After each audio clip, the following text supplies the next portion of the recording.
దూత media, power of news. వేసవిలో AC లేకుండా ఉండడం కష్టమే. కానీ మీరు ఏసీని ఎన్ని డిగ్రీల వద్ద వాడుతున్నారు? 20 నుంచి 22 డిగ్రీల లేదా 26 డిగ్రీల? ఇప్పుడు మినిస్ట్రీ ఆఫ్ పవర్స్ ఒక కీలక సూచన చేసింది. ఏసీని 26 డిగ్రీల వద్ద లేదా అంతకంటే ఎక్కువ వద్ద వాడాలని. అది ఎందుకు? అసలు కారణం ఏంటో తెలుసుకుందాం. చాలా మంది ఏసీని 20 నుంచి 22 డిగ్రీల వద్ద సెట్ చేస్తారు. చల్లగా అనిపించిన తర్వాత దుప్పట్లు కప్పుకుంటారు. ఇది వినడానికి సరదాగా ఉన్న వాస్తవానికి పెద్ద తప్పు.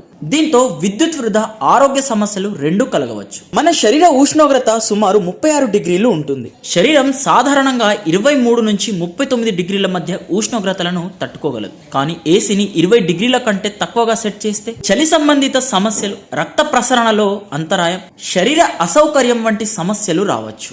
ఏసీని తక్కువ ఉష్ణోగ్రత వద్ద నడిపితే కంప్రెషన్ నిరంతరం పనిచేస్తుంది, ఎక్కువ పవర్ వినియోగం జరుగుతుంది, విద్యుత్ బిల్లు పెరుగుతుంది. అంటే మీరు చల్లగా ఉండడానికి ప్రయత్నిస్తూనే మరింత ఖర్చు చేస్తున్నారు. మన శరీరం చెమట ద్వారా విష పదార్థాలను బయటకు పంపుతుంది. కానీ ఏసీ చాలా తక్కువ ఉష్ణోగ్రతలో ఉంటే చెమట తగ్గిపోతుంది, శరీర సహజ ప్రక్రియలకు ఆటంకం కలుగుతుంది. ఇది ఆరోగ్యానికి అస్సలు మంచిది కాదు. నిపుణులు మరియు మినిస్ట్రీ ఆఫ్ పవర్ సూచనల ప్రకారం ఏసీని 26 డిగ్రీలు లేదా అంతకంటే ఎక్కువ వద్ద సెట్ చేయండి. ఫ్యాన్ ను కూడా ఆన్ లో ఉంచండి. దీంతో గది సమానంగా చల్లబడుతుంది, విద్యుత్ ఆదా అవుతుంది, శరీరానికి అనుకూలంగా ఉంటుంది. ఏసీని 26 డిగ్రీలు లేదా అంతకంటే ఎక్కువ వద్ద వాడడానికి మరో ముఖ్యమైన ప్రయోజనం కూడా ఉంది. ఇది విద్యుత్ వినియోగాన్ని తగ్గిస్తుంది, శరీరంపై ఒత్తిడిని తగ్గించడంలో సహాయపడుతుంది. ముఖ్యంగా విద్యుత్ ఆదా చేయడం వల్ల పరోక్షంగా గ్లోబల్ వార్మింగ్ ప్రభావాన్ని కూడా తగ్గించవచ్చు. ఉదాహరణకు మీరు ఒక ఏసీతో ఒక రాత్రికి సుమారు 5 యూనిట్ల విద్యుత్ ఆదా చేస్తున్నారని అదేవిధంగా 10 లక్షల ఇళ్లలో వారు కూడా అలా చేస్తే రోజుకు 50 లక్షల యూనిట్ల విద్యుత్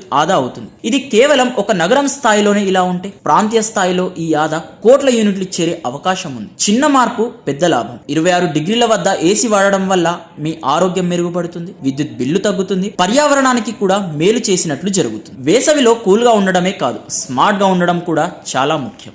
For more updates, please subscribe Dutta Media.